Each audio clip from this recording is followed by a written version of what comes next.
night hums like a prayer, traveler. You hear that rhythm under the wheels? That's the heartbeat of the world remembering its children. I've carried many stories on these rails, but this one smells of sun-baked dust and river wind. It begins in a small Egyptian village the maps forgot to brag about. A patch of earth called, where the Nile's breath still cools the evenings, and the call to prayer drifts over fields of wheat and memory. Nagrig. That's where Mohamed Salah opened his eyes to the world.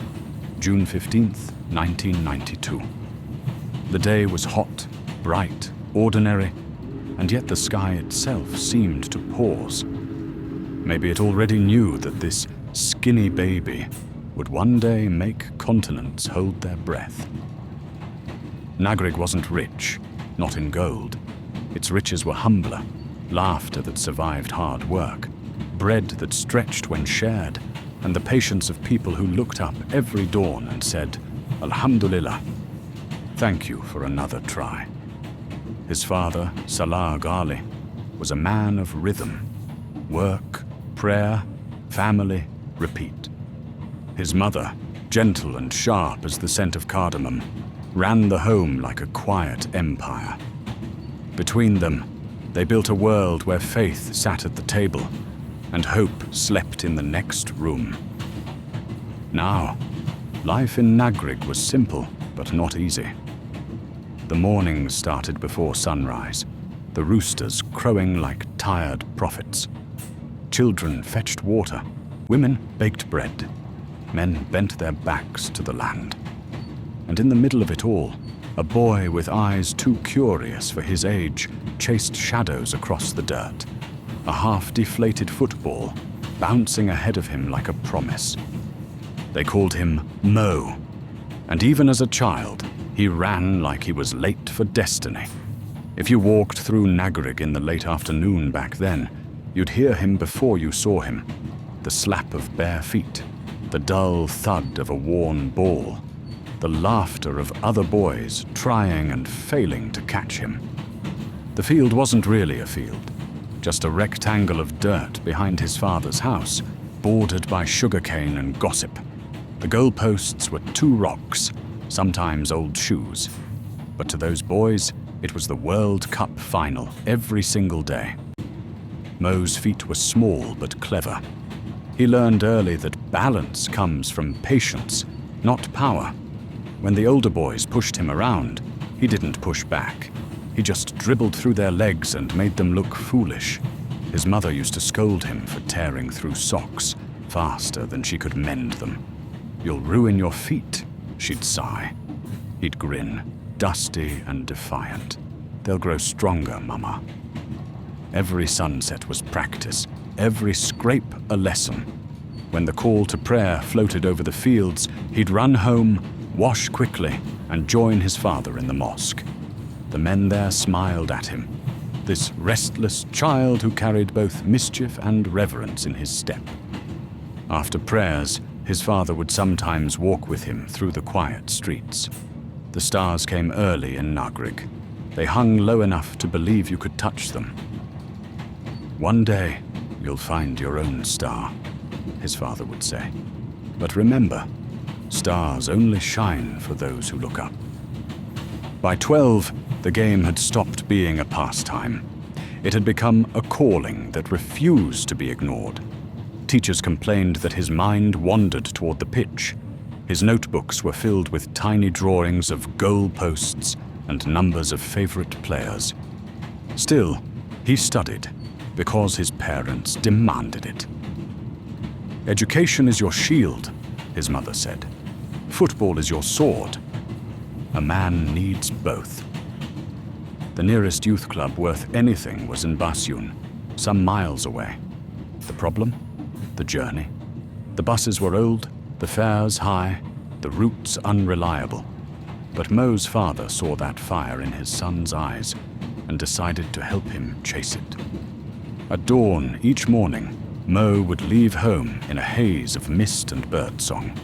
A quick meal, bread, cheese, tea, and then off he went, walking to the road where he'd catch the first bus.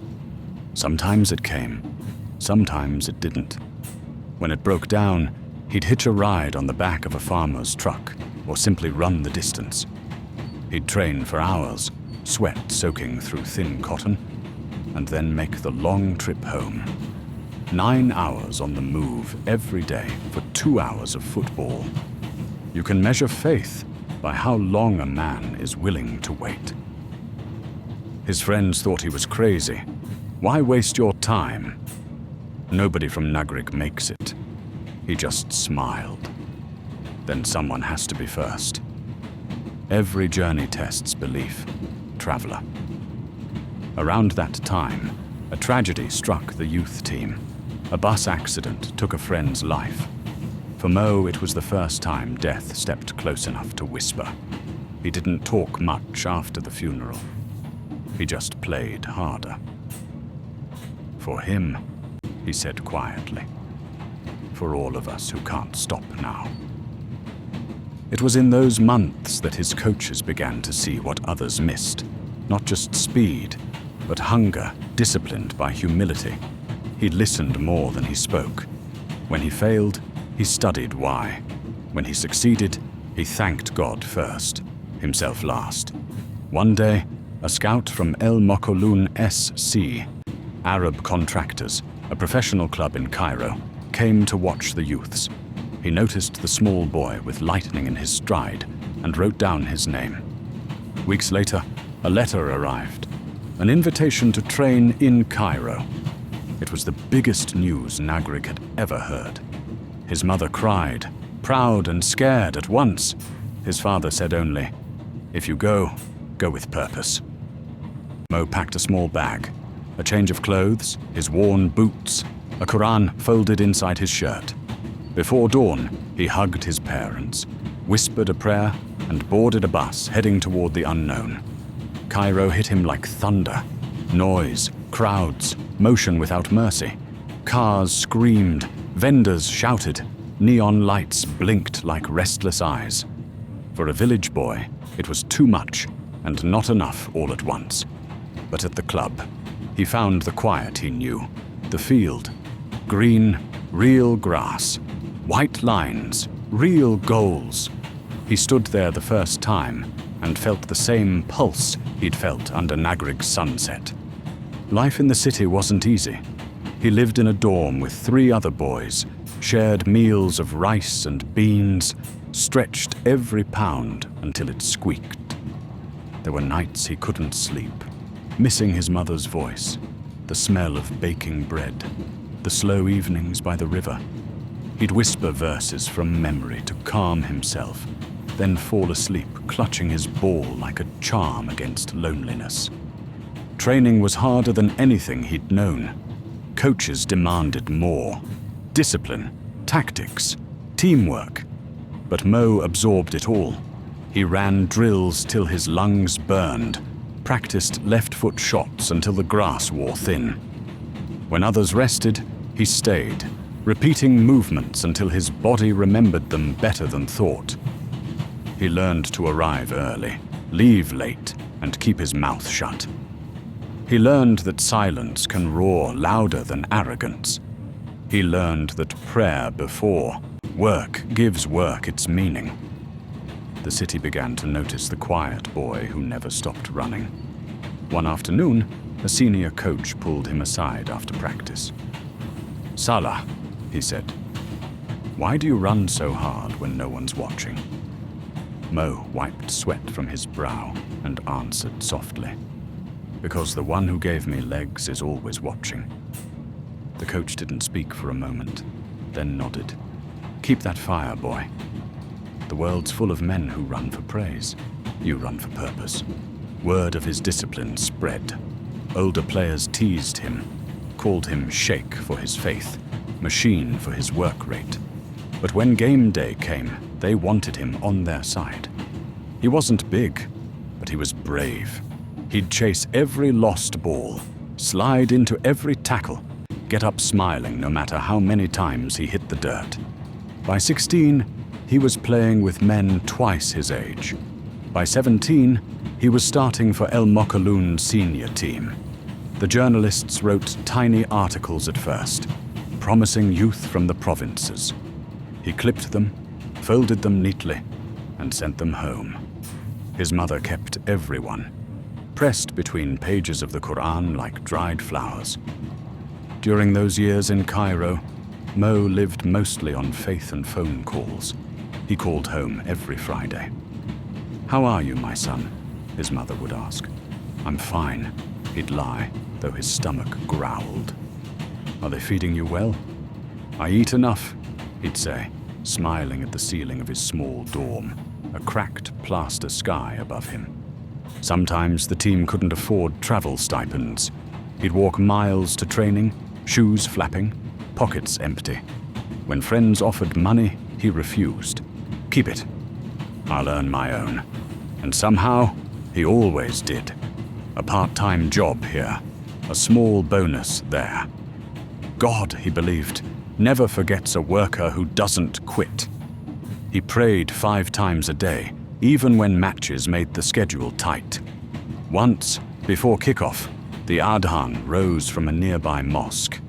He paused at the tunnel, hands lifted, whispering his prayer while the referee checked his watch. The whistle blew seconds after he finished. He scored twice that game. Later, a teammate asked, "What do you tell God before you play?" Mo smiled. "That I'll try to make him proud." Then came the disaster. February 2012. Port Said. A league match turned nightmare. Violence tore through the stands. 74 lives lost. Egypt stopped. The league suspended. Players went home. Stadiums went dark. For Salah, it was more than a pause. It was a test of soul. Football had been his prayer, his breath, and suddenly both were taken. But instead of despair, he chose devotion.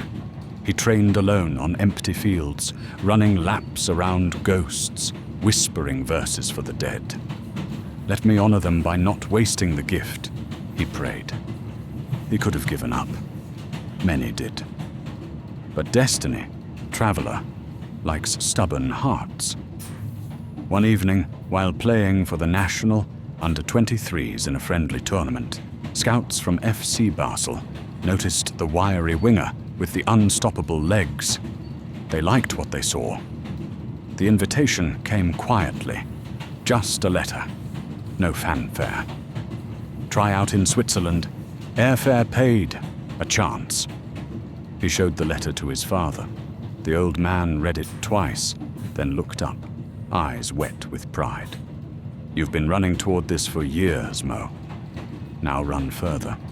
His mother packed dates and a small bottle of Nile water. "For luck," she said. He laughed, nervous. "Mama, they have water there." "Not like ours," she said. That final evening in Cairo, he didn't sleep. He walked to the mosque near the dorms, the same one where he'd first prayed alone. The muezzin's voice echoed off stone and memory.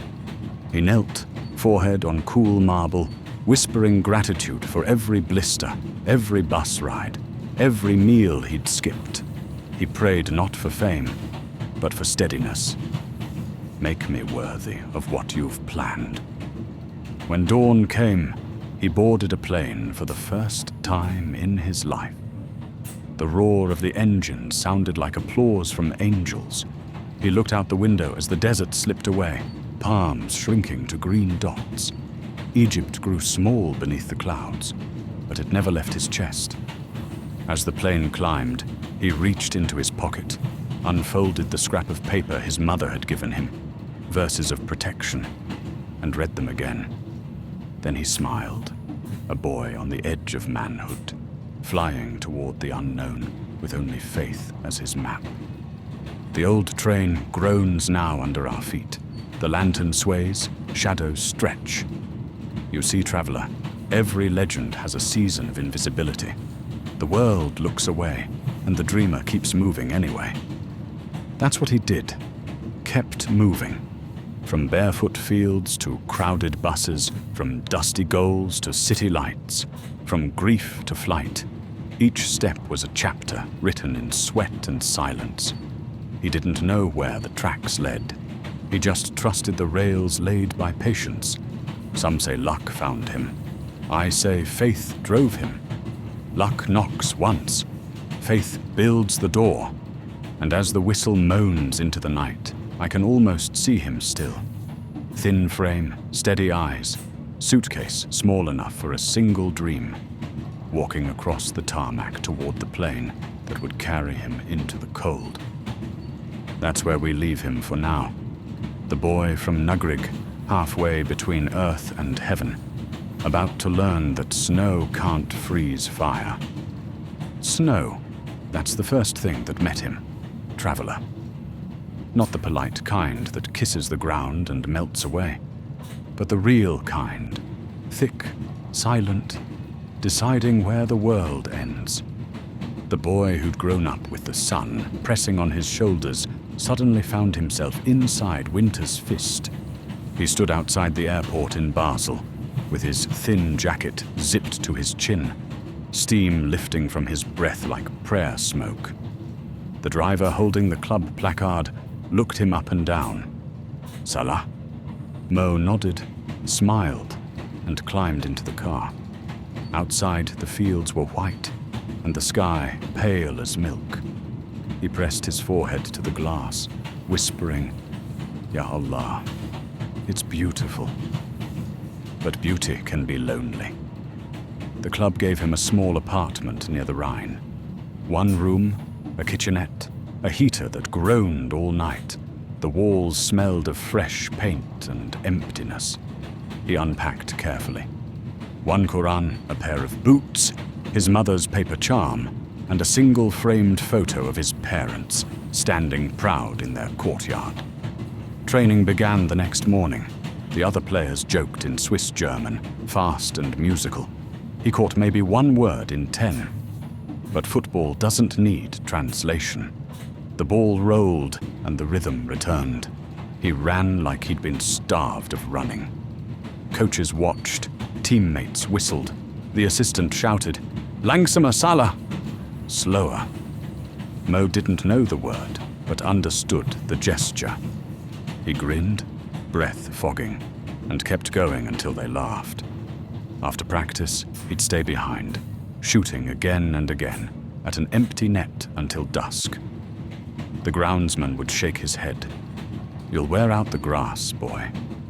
Mo bowed slightly. Grass will grow again. I need to grow now. At night, he'd call home from a borrowed phone card. It's cold, Mama. Do they feed you? Too much, he lied, spooning instant noodles. She'd remind him to pray, to sleep, to smile. God watches even in the snow, she'd say. Winter deepened. December turned to glass. Basel played a league game against Zurich. Salah sat on the bench, gloves too big for his hands. 70 minutes gone, coach finally waved him up. Salah, geh rein! He ran on, heart hammering. First touch, a sprint past 2 defenders. Second, cross to the striker. Third, a shot that curved like a crescent moon and kissed the net. Silence. Then an eruption. The stands, small but full, roared. Mo stood still for a heartbeat, then dropped to his knees, forehead touching the frozen turf. The snow melted under him. After the match, reporters crowded around. How did you do that? He shrugged, smiling shyly. I just ran where God pointed. The photo of that bow went everywhere. In Egypt, newspapers called him the boy who prays in snow. But one goal doesn't make comfort. Homesickness still gnawed. He missed Arabic, missed spice in his food, missed laughter that didn't need subtitles. He tried to learn German words. The coach's wife gave him a notebook and wrote phrases in careful handwriting. Danke, thank you. Guten Morgen, good morning. He memorized them between prayers. Basel's fans started bringing Egyptian flags to matches. Kids waited by the gate for autographs.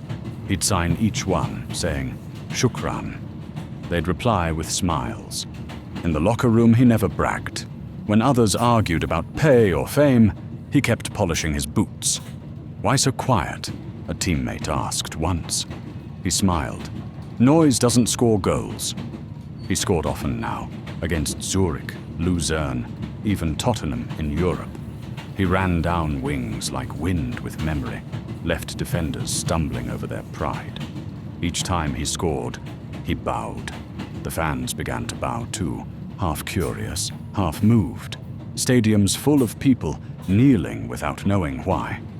There was one teammate, Fabian, who took a liking to him. Big man, blonde, good-natured. He'd drive Mo home after late training. One night he asked, "Why always you thank God after goal?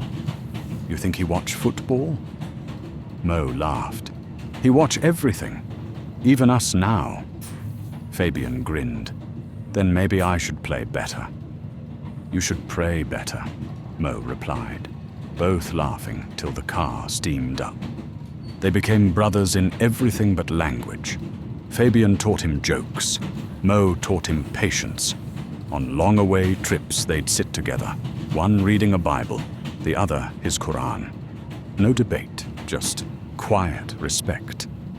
That was the thing about Salah. He didn't preach. He lived. April 2013. Europa League semi-final. Basel versus Chelsea. Stamford Bridge glowed blue and loud. Mo walked onto the pitch like a man entering a dream. 90 minutes of cold sweat, chasing giants, refusing fear. 87th minute, a counter-attack. The pass came long. He ran. The keeper charged. One touch, another. Goal. Basel's bench erupted. Chelsea's fans groaned. Cameras caught the Egyptian bowing again under foreign floodlights. The commentators whispered, "Remember the name."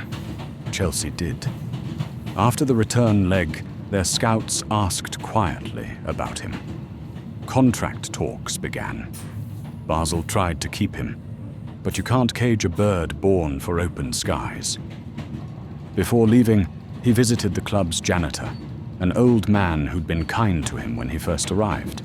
Mo handed him a wrapped box. "For you."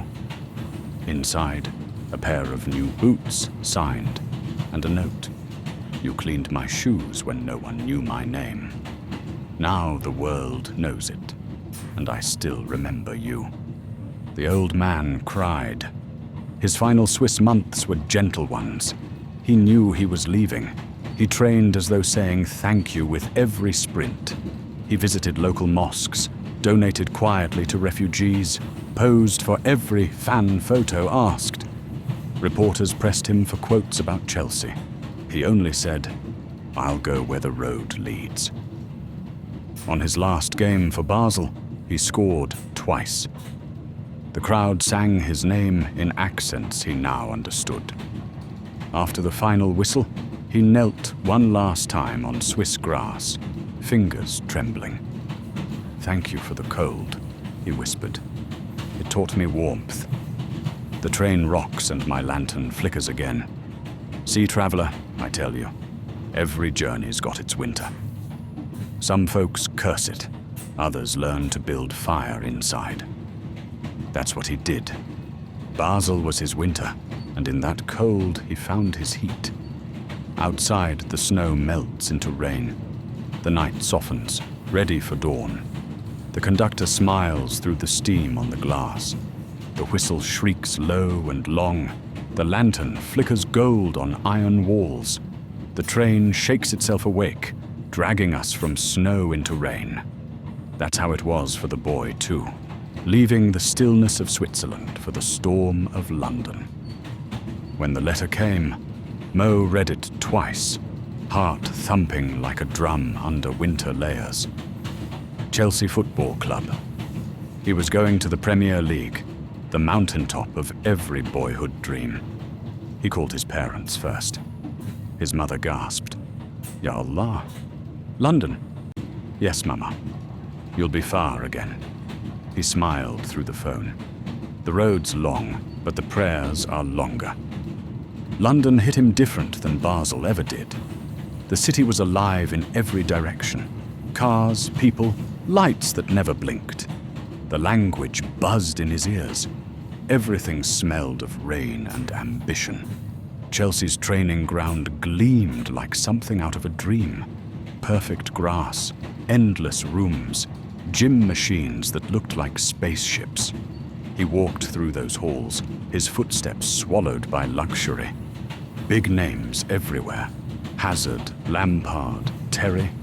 Men he'd watched on television now nodded at him across the locker room. The manager, Jose Mourinho, looked him over like a chess piece he hadn't decided how to use. "You are fast," Mourinho said. Mo nodded. "Too fast sometimes," the coach added with a half smile. "We'll see if England can catch you." Mo didn't answer. He never wasted words when his feet could speak louder. Training was fierce, the pace brutal. Players fought for positions like lions for meat. At first, Salah's speed shocked everyone, but the Premier League had teeth. It bit back. Defenders were bigger, smarter, rougher. They studied him, cut his space, forced him into corners. He tried, failed, tried again. Some matches he didn't even make the bench. Reporters called him too polite, too soft for England. He read none of it. He just ran harder the next day. Still, the minutes never came. Week after week, he sat watching from the sidelines, hands clasped, lips moving in quiet prayer. He never sulked.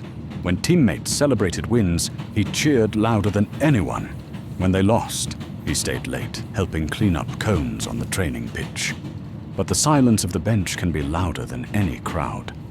He'd call home at night, voice steady but thin. "Maybe I'm not ready." His father would say, "A seed don't complain about the soil. It just keeps pushing till it finds the sun." London's sky was made of rain. It fell in sheets, day after day.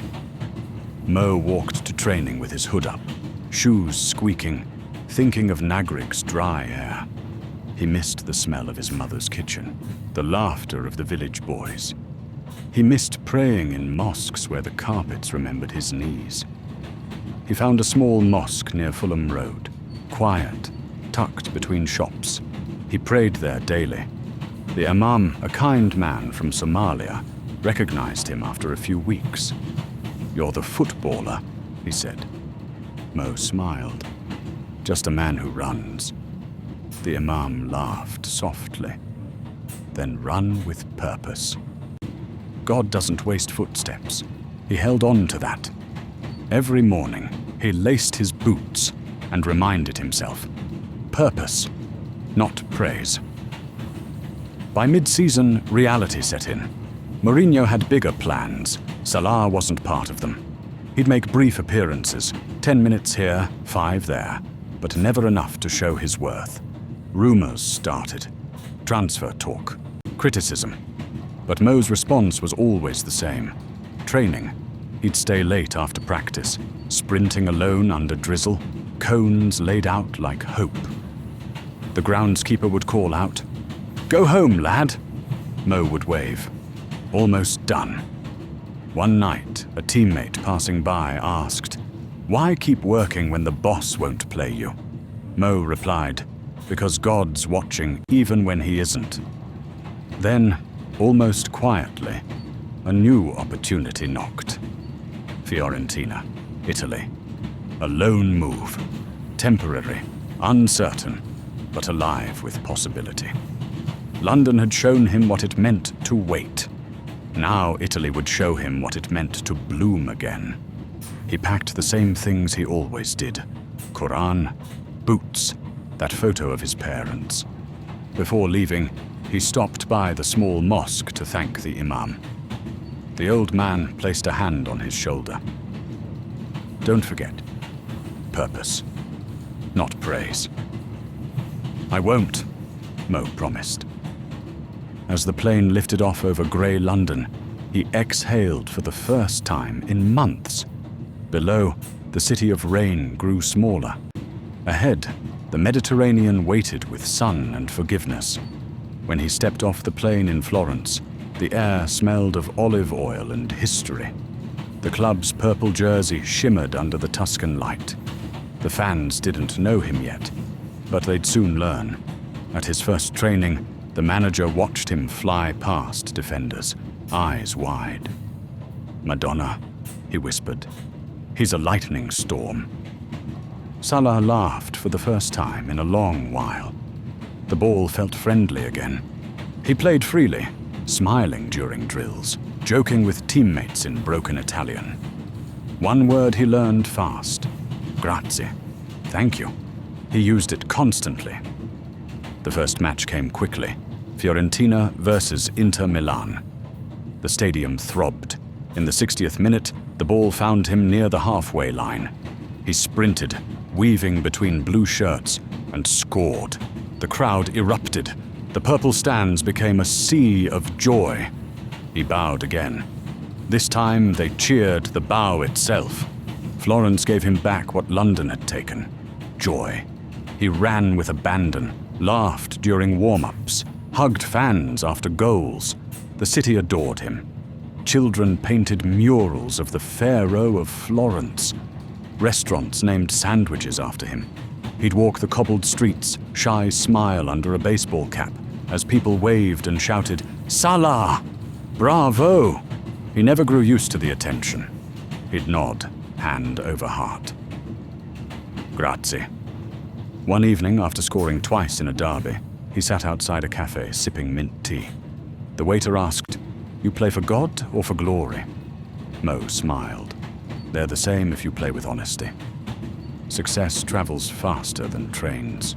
Soon, Roma came calling. Bigger club, bigger dream. He hesitated.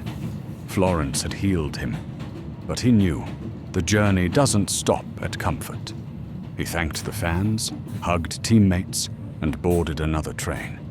The conductor of that train, if I may imagine, must have smiled at him the way I do now. Another traveler chasing light. In Rome, he would find his rhythm, his confidence, his voice. But before that, he whispered one prayer as the Italian hills rolled by. "Lord, keep me humble even when they start to cheer." "You see, traveler," he murmurs, "failure ain't the enemy. It's the furnace. It burns off what don't belong." London burned him clean, and Italy found what was left: gold. Rome is a city that greets you with both arms, one called history and the other called hunger. It doesn't ask who you are, it asks what you are made of. The Tiber curls through it like a ribbon on an ancient gift, and every stone has an opinion. Into that theatre walked our traveller from Nagrig, a quiet man with fast feet and a patience that had learned to outlive winter. They put the number 11 on his back. The shirt felt heavier than cloth, stitched with stories, stitched with demand. The Curva Sud studied him the way a congregation studies a new hymn. Cautious, curious, hoping to be moved. The first training session, he ran as though the pitch were a long sentence, and he was the comma that decided its breadth. Coaches exchanged looks. The captain nudged a teammate. He doesn't run, he glides. And Mo only smiled, because praise to him was weather. Noticed, but not the reason you step outside. He found a rhythm in Rome that London had kept from him. Morning prayers, simple breakfast, drive through traffic that argued like cousins. Training that began in chatter and ended in sweat. He learned enough Italian to say what mattered. Buongiorno per favore, grazie, andiamo. And he learned the rest with his feet. When journalists asked about expectations, he answered softly, "Work first. Words later. The debut came at the Olimpico, a bowl of noise and flags that bloomed like fire. 90 minutes of questions. He replied with movement. Down the right touchline, he gathered the ball like a child finding a kite. One touch to settle, another to invite, then a third to say now. He cut inside, left foot curling, and the ball bent its will toward the far post, as if old Rome itself had leaned and blown. The net fluttered. He did what he always did. Bowed softly, a man returning a borrowed moment to the one who lent it. From there, the fire spread. Teams marked him with 2, sometimes 3 men. He welcomed it. Pressure, to him, was simply attention with a job to do. If they trapped his feet, he used his eyes. If they trapped his angles, he used time. He learned to wait a heartbeat longer, to play a pass where a defender had not yet admitted he was going. Numbers rose around him. Goals, assists, chances created. But the number he loved most was the one his teammates wore when they celebrated. 11 men. 1 sentence. Rome, being Rome, tested his temperament. There were games when the space tightened like a fist, when defenders kicked a little higher than the rules permitted. He absorbed it the way a river absorbs a stone. Brief resistance, then over and around. I remember a night against Napoli, the air tasting of rain and rivalry. A defender scissored him down near the touchline. The crowd howled for retribution. Mo stood, dusted off his legs, offered the defender a hand up. Not magnanimity, clarity. "We're here to play," his gesture said. "We can be men first." 10 minutes later, he ghosted past the same man and slid a pass that turned a game into a memory. His relationships grew roots. With the kit men who joked that he kept them busy patching torn socks. With the young academy boys who stared up at him like pilgrims and whom he always greeted by name. With the veteran striker who had learned thunder but missed rain. Mo taught him gentle storms. Hold the run, breathe, the pass will come. With the physio who noticed he never skipped a stretch and asked why. Mo smiled, because gratitude is also a muscle. He became habit and hope for the city. Children traced his bow in living rooms. Bakers set aside warm loaves for his late drives home. A taxi driver, when he recognized him at a red light, rolled down the window and shouted, "Mo! If you score today, I won't charge my next 5 customers." Mo laughed through the glass, and that afternoon scored 1 and made another. If you had listened close that evening, you would have heard a Roman street where 5 people rode for free, and a driver grinned at the steering wheel like a man who'd tricked the universe into compassion. But Rome also asks what you'll do with almost. There were matches that grazed glory and missed by inches. A shot off the bar, a keeper's fingertip, a line judge's flag, slicing euphoria into silence.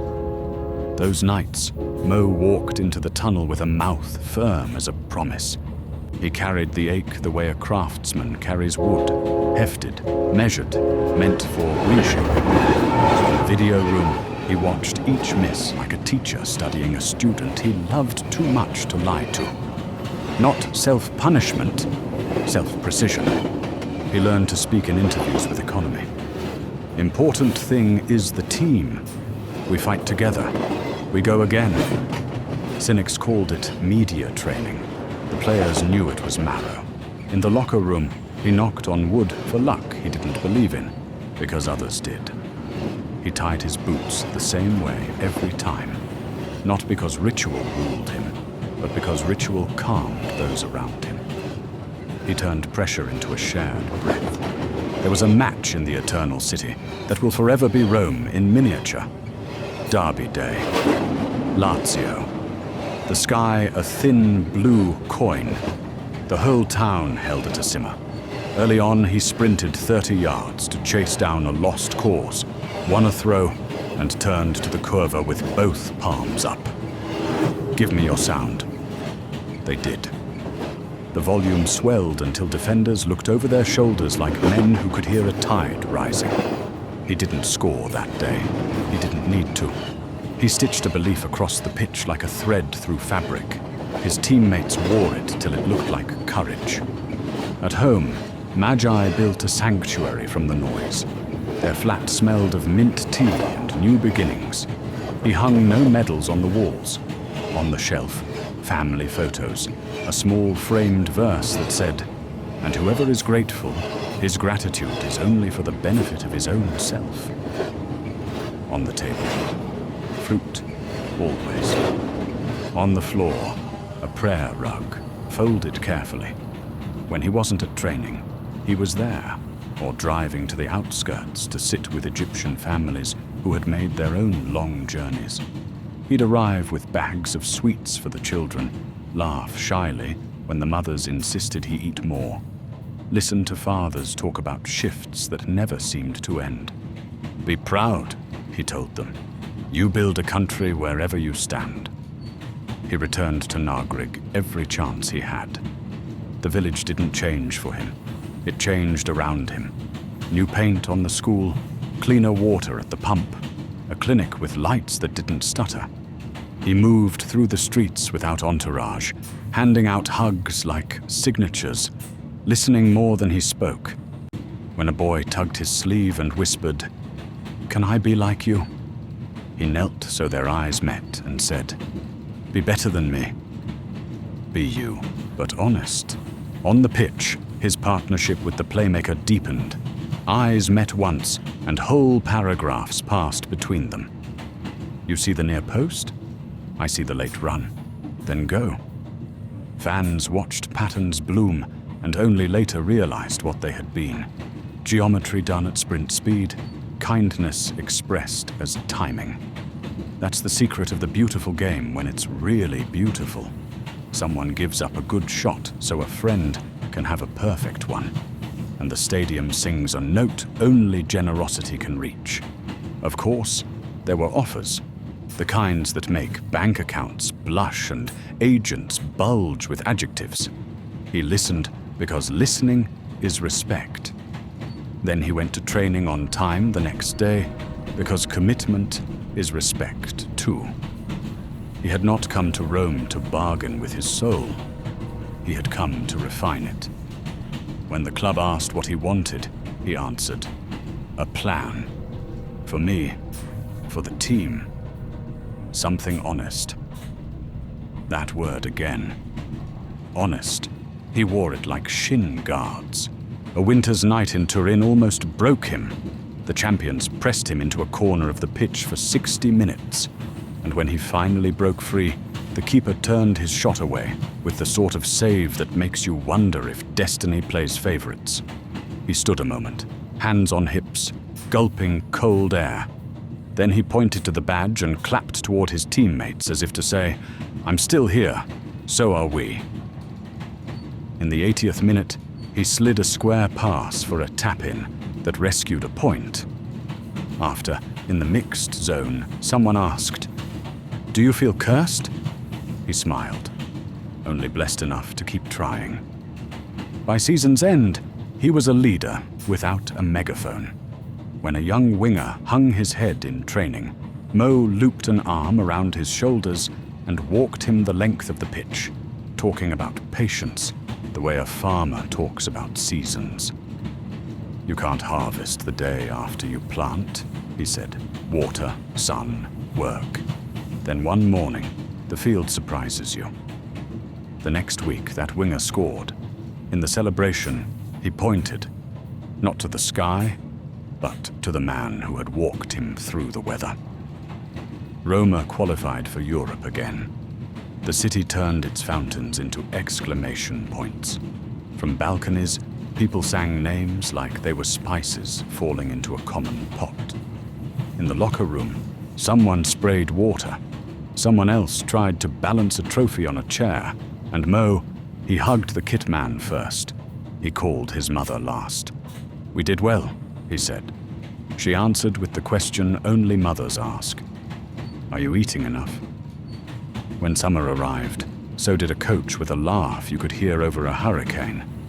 Jurgen Klopp had been watching Rome's right touchline like a stargazer studying a streaking light. He called, and the conversation between them felt less like negotiation and more like two men agreeing on a kind of music. "We work like mad," Klopp said. "We love the game. We love people. You'll fit Mo, who had spent years translating belief into footwork, understood the dialect immediately. "I will come," he said. On his last night in Rome, he walked alone to the Tiber. The river kept its secrets, but it kept his reflection too. He tossed a coin and asked for nothing he could name. Behind him, the city sighed the way old cities do, content to have been part of a chapter, unjealous of the chapters to come. He sent messages to teammates that were more blessing than goodbye. He packed lightly. He always had. Boots, book, photographs, a purple jersey signed by all, folded with care. At Fiumicino, a woman at the gate realized who he was and pressed a hand to her heart as if to keep it from running onto the tarmac. "Grazie," she whispered.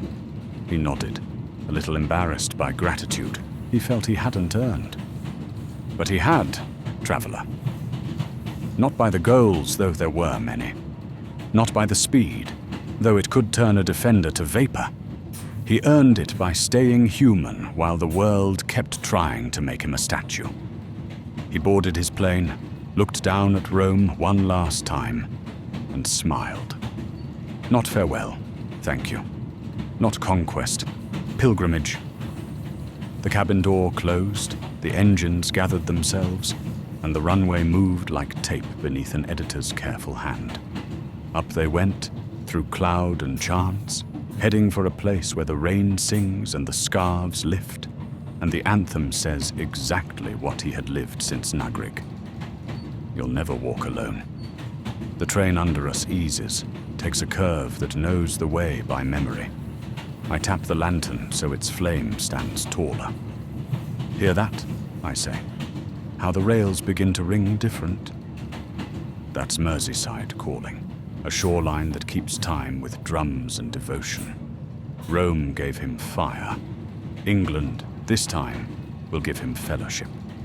And now, traveler, we roll into a red so deep it could be blood, could be blessing, could be both. The next chapter opens under rain that doesn't put candles out. It baptizes them. The plane kissed tarmac, and he stepped into weather that greeted him like an honest handshake. Cool, damp, unpretending. Liverpool is not a city that performs for visitors. It is a city that invites them to sit down, have a brew, and prove themselves useful. Anfield waited like a church between services. Pews empty, echoes of anthems clinging to the rafters. He met the manager in a hallway that smelled of polish and memory. Klopp's grin arrived before Klopp himself. Mo. Arms wide, laugh wider. They spoke a minute about family, a minute about football, and an hour about work. We will run, Klopp said. We will run together until the music intervenes. Mo nodded, because there was never any other plan.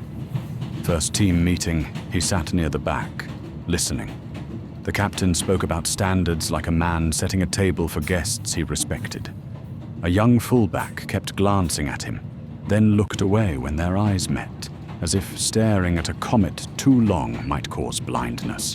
When they moved to the pitch, the ball made the introductions he preferred. The first rondo, he kept it simple. The second, he stole it twice.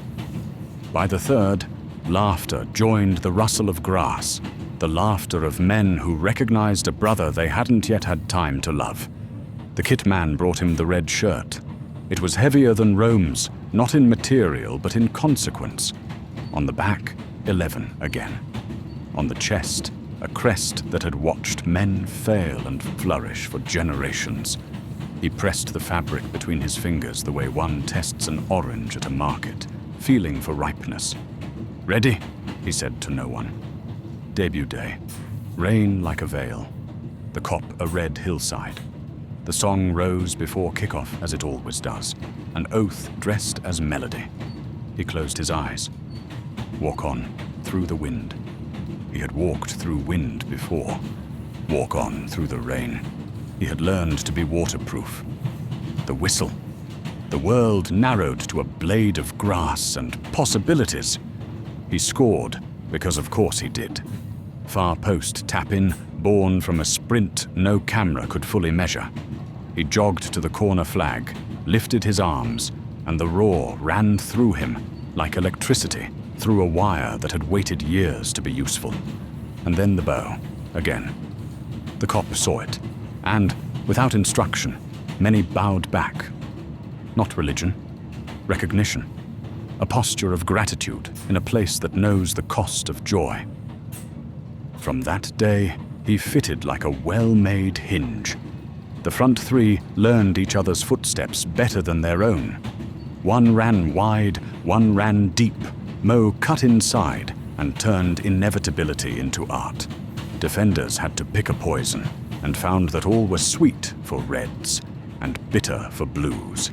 He shattered records not by chasing them, but by chasing moments, one after another, until numbers looked back over their shoulders, startled to find they had been surpassed.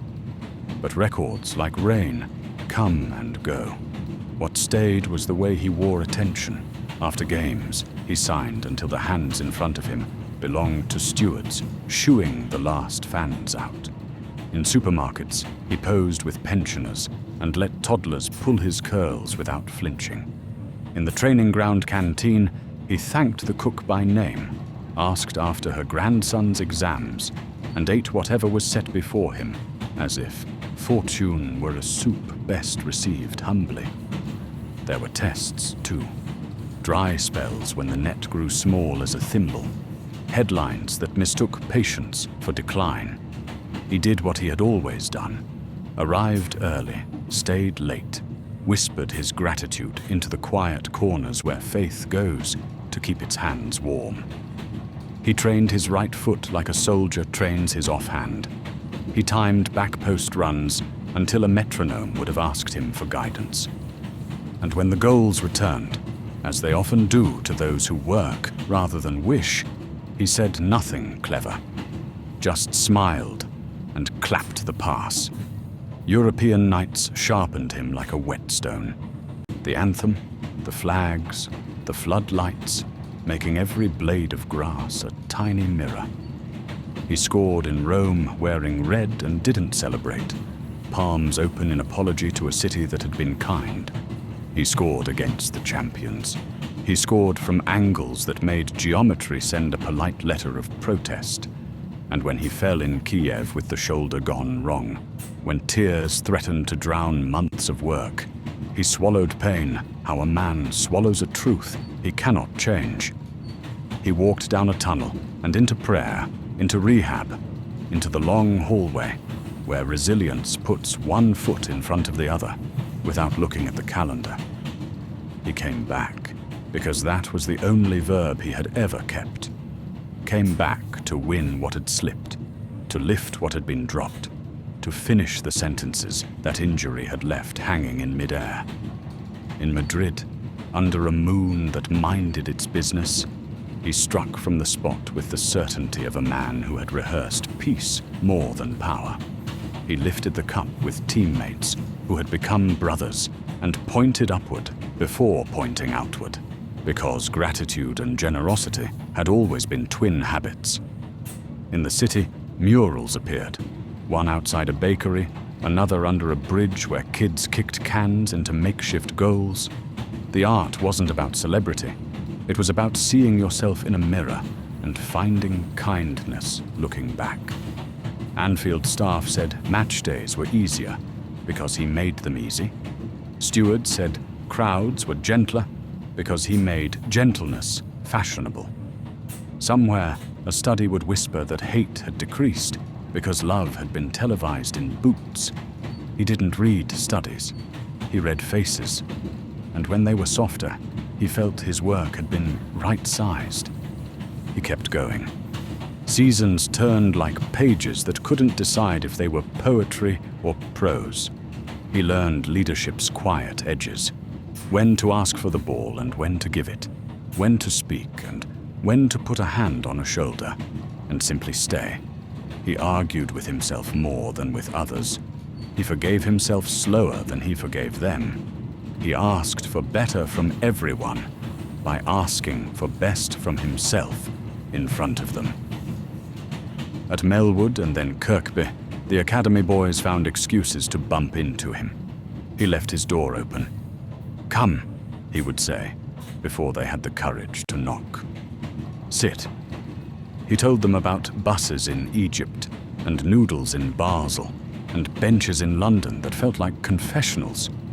"The game owes you nothing," he'd say. "That's the good news, because if it owed you, it could collect. But grace? Grace only multiplies. Back home, his giving grew in directions spreadsheets could not map. Another school, another dialysis machine, another envelope slipped to a widow under a doorway where the breeze smelled of cumin and courage. He asked imams and priests alike what the village needed, and did not care which house of worship called him son. The children there wrote essays about him that used the word we more than he, and that was the truest biography. He married his pace to perspective. When awards arrived, he took photos so his daughters would know the world had clapped. When awards didn't, he took his daughters to the park so they would know the world had other sounds worth keeping. He told them bedtime stories set not in stadiums, but in kitchens, about grandparents who turned little into enough, about rivers that taught patience by moving in one direction for thousands of years. And under the floodlights, in minute 87 with a match snarling at the edges, he still found ways to be a sentence that ended with joy. A cut, a shift, a strike, or no shot at all, a pass squared to a teammate who needed it more. He held the right to glory and loaned it out without interest. That's how legends age well, by staying teammates first. The rails beneath our carriage hum a little higher now, Merseyside in full throat, the kind of hum that means the storm is not behind or ahead, but inside, washing, renewing. I lower my lantern just enough to watch your face in the glow. You've ridden this far, traveler, to learn the trick he learned. Run fast, hold soft, bow often. The rest is noise, and the rain is good for you.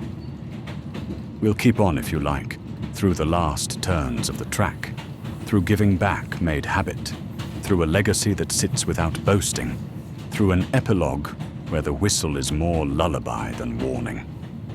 But hear this before the next mile.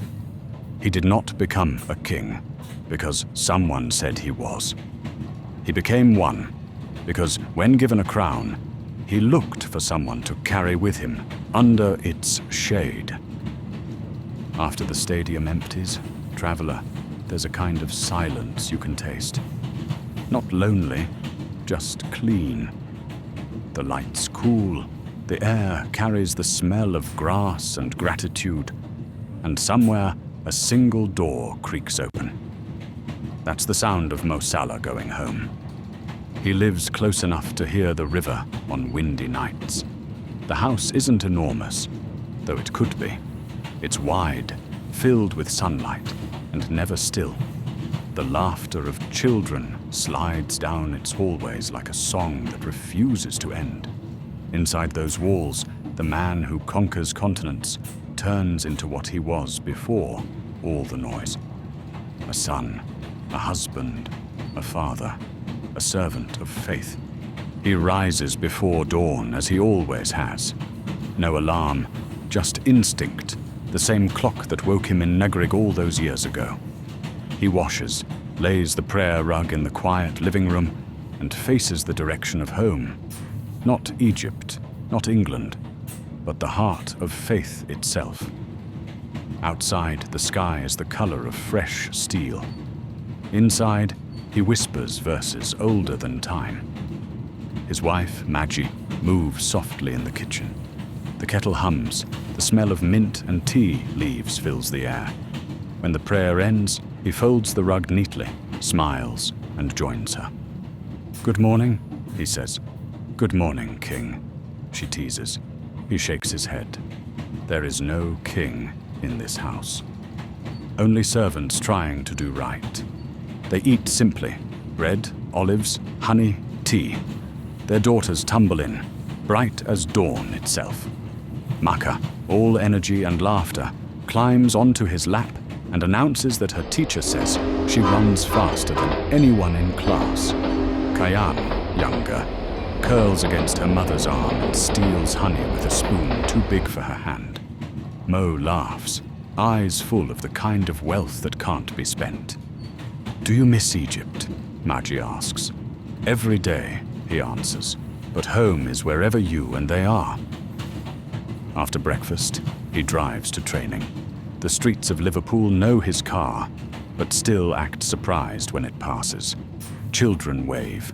He waves back. At traffic lights, people shout blessings through rolled-down windows. He smiles, never tired of the kindness, always slightly shy of it. At the gate, he greets every guard by name. Morning, Dave. How's your mum? Better, thanks, Mo. Little things, traveler. That's how respect keeps its shape. In the locker room, his routine never changes. Boots checked, verses whispered under breath, phone switched off. He trains with the same hunger that used to chase him down dusty streets. Not because anyone demands it, but because gratitude demands it. Work, he tells the younger ones, is prayer with sweat. At lunch, when the rest of the squad dives into plates of pasta, he thanks the cook before eating. He eats last if the queue is long. He helps clear plates when everyone else has gone. Why you do that? The cook once asked. Because someone should, Mo said simply. Fame is a wind, invisible, unpredictable, sometimes cruel. He's learned to face it like a sailor faces weather, with respect, never trust. He doesn't go out much, too many cameras. But every now and then, he takes his girls to the park, disguised under a hoodie and cap. They race him to the swings, laughing when he lets them win. You're slower now, Baba, Maka shouts. He grins. Maybe you're just faster. He keeps his phone light, few apps, fewer distractions, no late-night scrolling through opinions. People talk like weather, he says. Tomorrow, different sky. When journalists ask about fame, he shrugs. It's not a destination. It's just a place you pass through on your way to usefulness. Ramadan arrives, and training adjusts. He fasts through matches, the kind of discipline that makes doctors shake their heads and believers nod. The club supports him, setting up prayer space, arranging meals for sunset. He thanks them all, quietly, and never asks for exceptions. One afternoon, a young teammate tries fasting alongside him out of curiosity. By 4 p.m., the boy's pale and stumbling. Mo laughs, gives him a shoulder. You learn patience through hunger, but also mercy. Go drink water. The boy gulps gratefully. How do you do it? Because the hunger isn't punishment, Mo says. It's remembrance. When the sun dips, he breaks fast with dates and milk, then prays. There's peace in those moments, traveler. Peace that even victory can't imitate. You won't see it on television, but every week envelopes leave his hands. Some go to Egypt, hospitals, schools, families who've lost breadwinners. Others go to mosques and community centers across England. Quiet donations with no signature. He pays tuition for kids who will never know his name. He funds surgeries for strangers. He tells his accountant only one thing. If someone asks for help and you can confirm it's true, help them before the next prayer. Margie keeps a notebook, lists of requests, thank you notes, updates. This one's daughter passed her exams, she says one night. Mo smiles. That's worth more than any trophy. Evenings are for family. He picks the girls up, carries both at once, pretending they're heavier than they are. Dinner is laughter, stories, Maggie's gentle sarcasm. Afterwards, he reads. Fairy tales sometimes verses from the Quran, told as adventures. When Maka asks, "Did God make you fast?" he chuckles. God made everyone fast at something. Mine just happens to be running. And Mama? She's fast at thinking. And me? You're fast at smiling. She giggles, satisfied. Before bed, he tucks them in, kisses their foreheads, and says the same line each night. Remember, be kind before you're clever.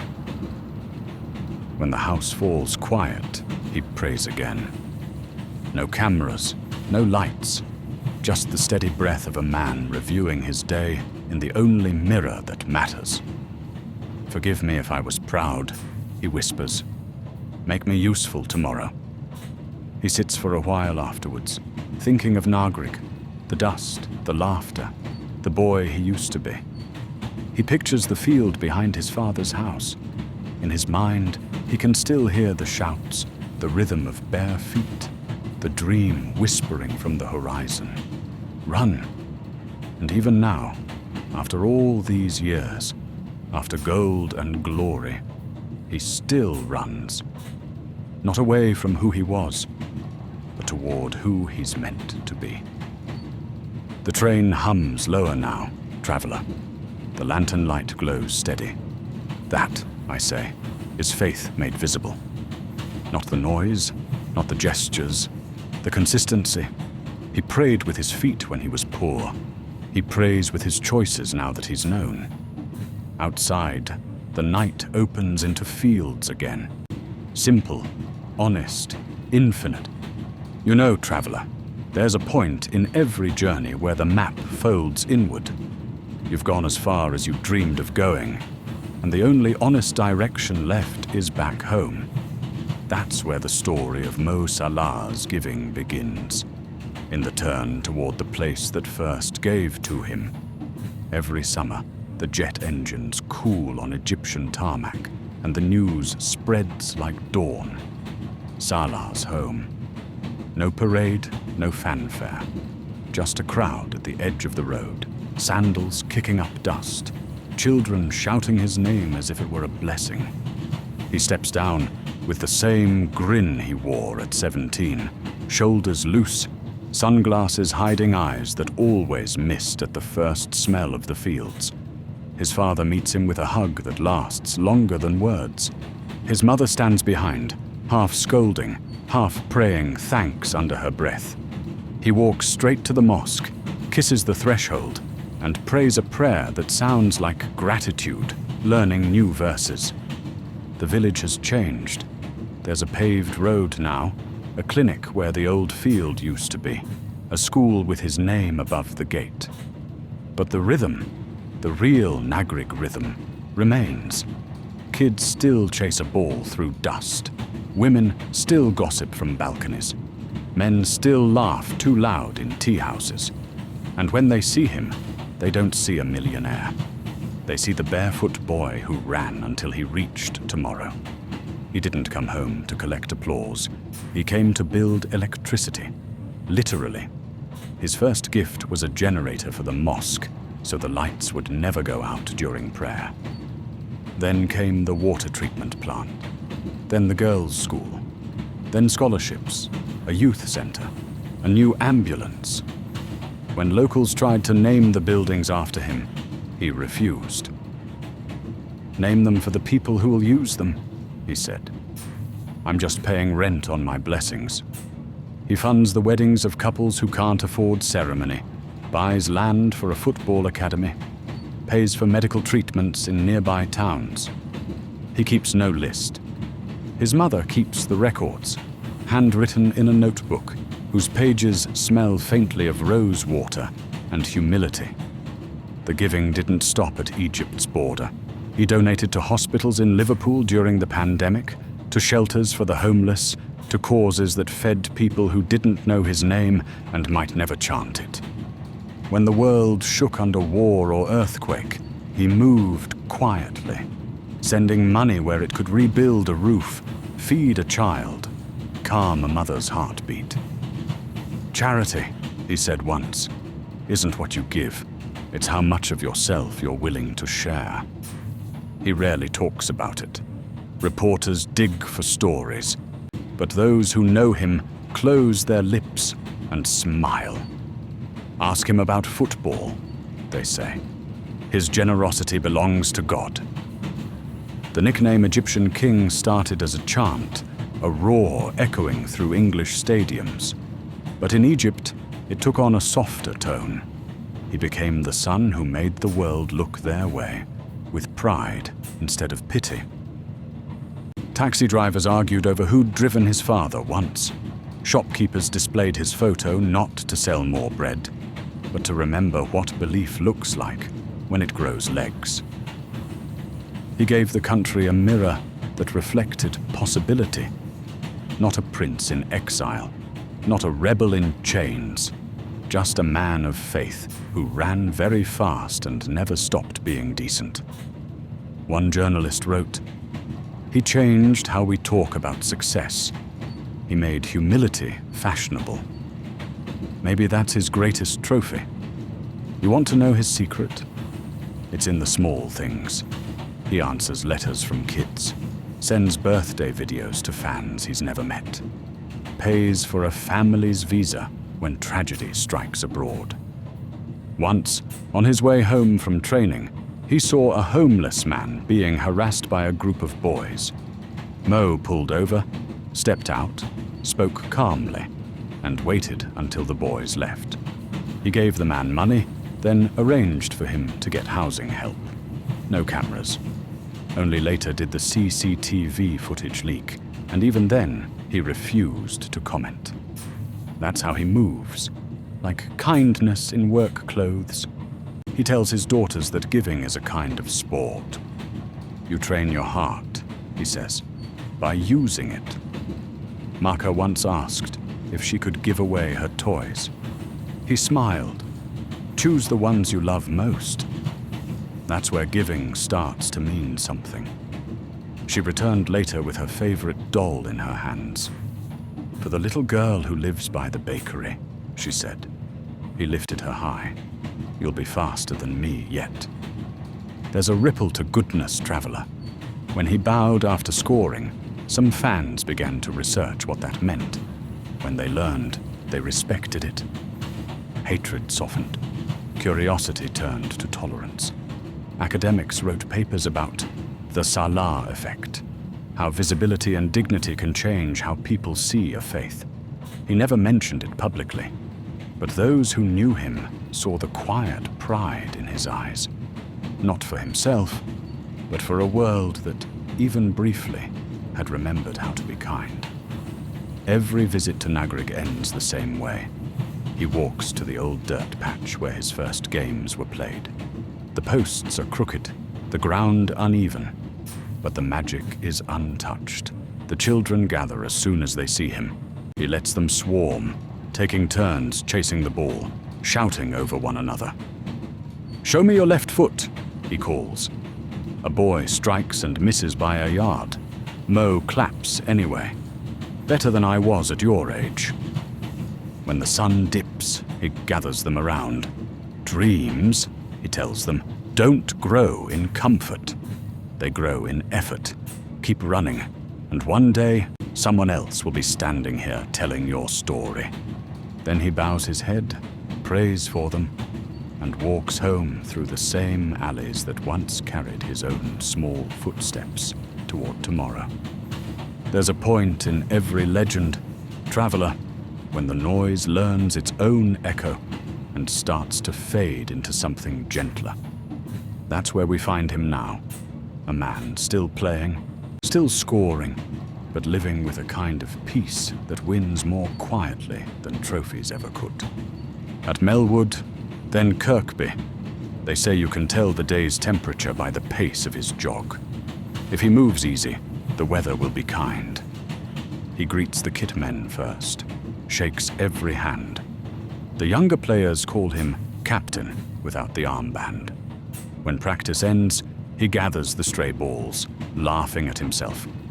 Someone has to tidy the dream, he says. In interviews, he talks less, smiles more. When reporters push, looking for headlines, he just says, "I'm grateful." I'm learning they don't know he means it literally. Every sunrise feels like new coursework. Patience, humility, endurance, forgiveness. He walks slower through corridors now, reading the faces of fans who wait for a photo. He takes them all, everyone, never rushing the moment. Time, he told a teammate once, is the cheapest gift that feels like the most expensive. Outside football, his life has turned into chapters of mentorship. He funds academies back home, not to find the next Salah, but to build places where kids can be safe, learn discipline, dream aloud without being laughed at. He visits schools when no press is invited. He tells the children, if you don't make it in football, make it in kindness. It pays forever. In Cairo, a mural of him stretches 4 stories high. He stood before it one morning, hood up, unnoticed. A boy selling newspapers stopped beside him. "You like football?" the boy asked. Mo smiled. "A little?" "Then you should be like him," the boy said, pointing at the painted figure. "I'll try," Mo answered, and kept walking. That's how humility moves, quiet enough to be mistaken for anyone else. You've seen his face on billboards, traveler, but what matters is what follows behind them. In England, hate crimes dipped for a time after his goals filled the screens. Numbers that scholars measured, hearts they couldn't. A fan wrote once, "I started watching him for football. I stayed because he reminded me what decency looks like." He read that letter aloud to his daughters, then folded it into a book. "This," he told them, "is the real medal." Age has begun to whisper around the edges of his muscles. Recovery takes longer. The mirror tells the truth, kindly but firmly. He listens. He stretches more, prays longer. "The legs served me well," he says. "Now I must serve others." He helps younger players with drills, teaching them angles, patience, humility. When they thank him, he waves it off. "You'll teach someone else one day." That's how we stay young. There was one night, no cameras, no crowd, when he and Klopp sat alone in the empty stadium after a match that might have been his last Champions League game in red. Rain tapped on the stands like fingers on a drum. "You've changed this place," Klopp said. Mo shook his head. "No, boss. This place changed me." They sat a while in silence, watching the pitch glisten under floodlights. Some silences are symphonies, traveler. When contract talk filled headlines, when everyone guessed where he might go, he stayed still. "I'll play until my heart says stop," he told Magi. "And if it never does?" she asked. He smiled. "Then maybe that's heaven." Each year he still flies back to Nagrig. The plane descends through the same golden haze. The village gathers as always, older faces, new children. He visits the school first, hands out pencils and stories. Then the clinic, the water pumps, the field. He walks alone at sunset to the edge of the village where the train tracks shimmer through the dust. He listens to the far-off rumble, the same sound that carried our story tonight. He breathes it in, the smell of iron and memory, and whispers, "Thank you for every mile." Legacies are strange creatures. They live not in statues, but in the habits of those who watched you long enough to believe. There's a boy in Nagrig now who plays barefoot in the evenings. When asked who he wants to be, he says, "Myself, but maybe with his heart." That's how legends truly live, recycled through the courage of others. In Liverpool, murals fade and are repainted, songs rewritten, but the spirit he left doesn't weather. It sits in the chants, in the laughter of strangers who share umbrellas on match days, in the way belief feels a little less exclusive. The train beneath us slows. The lantern trembles once, twice, then steadies. That's the thing about stories like his, I tell you. They don't end. They echo. They teach you that faith and work are the same motion, seen from different windows. He's still playing somewhere as we speak, still running down some wing with purpose in his stride. But even if he stopped tomorrow, the track he laid would keep humming. Work hard, pray harder, stay humble, give more.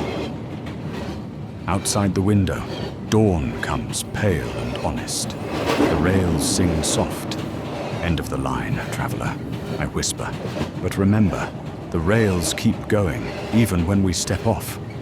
Somewhere out there, another boy is lacing his boots, chasing a ball across dust, chasing something only his heart can see. The whistle calls one last time, low, gentle, infinite. And just like that, the story rides on. The train moves easier now, traveler. The night isn't dark anymore. It's quiet, like a long breath finally let go. The whistle doesn't cry, it sighs.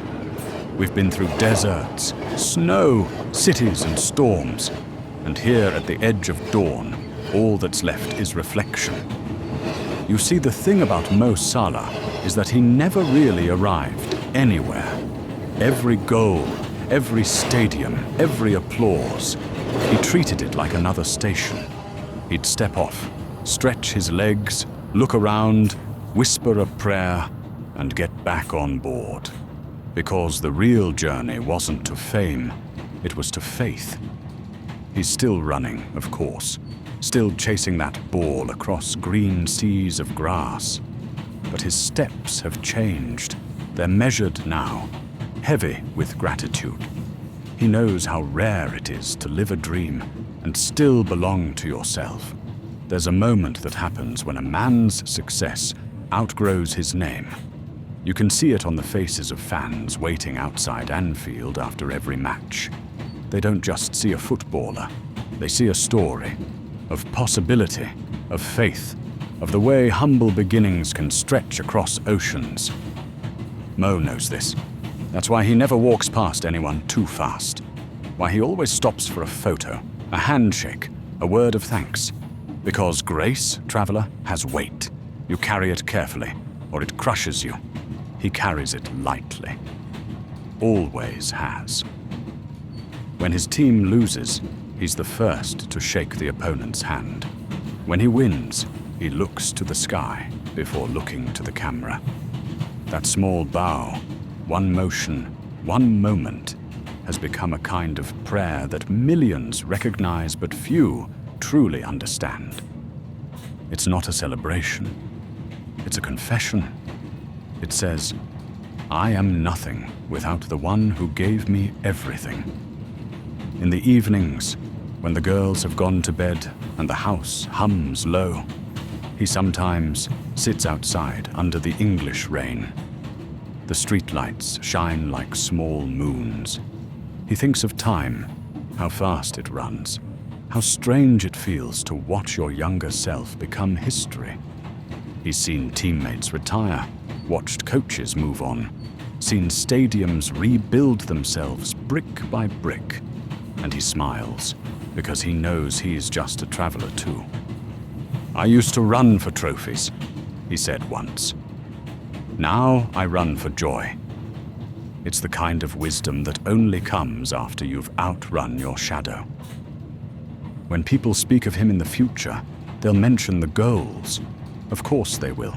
The records, the trophies, the roar of Anfield when his left foot wrote poetry across green canvas. But the true story won't be measured in numbers. It'll be whispered in classrooms and alleyways, in the small acts he left behind. A school that bears his contribution, but not his name. A doctor who saved a child with equipment he funded. a young woman who became a teacher because he believed girls deserve classrooms too.